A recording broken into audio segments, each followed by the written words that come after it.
This is an example of a nested if statement.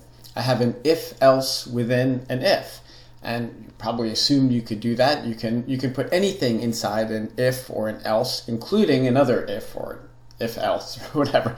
You can nest anything inside here that you like. So here's an example. I ask a user how old they are, and if they say they're greater than or equal to 16, I ask them if they have a driver's license yet. If they say yes, I ask them another question for how many years. Else, I ask them if they plan to get their license soon. One thing you might want to notice is how everything inside of this if is indented. Sometimes new programmers don't do this. They think, well, it doesn't really matter.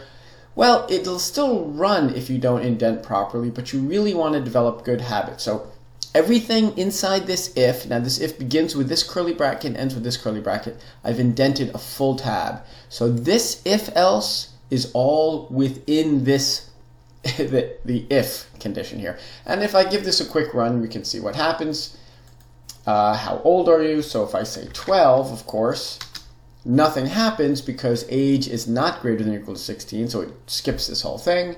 If I say something like 17, do you have a driver's license? And if I say yes, it asks me for how many years. Maybe I'll say 1 year or something like that. And there you go. So this is a really quick example just showing that you can have an if, else, or even an if, else, else inside of an if statement. And I think you assume that you can nest these inside of each other. Inside of this if, I could have another if. I mean, you can just keep going infinitely if you want to. So make sure you indent things to show that they are within each other, and actually even inside of this if, I indent again. So indenting is super important, and that's all there is to it. Okay?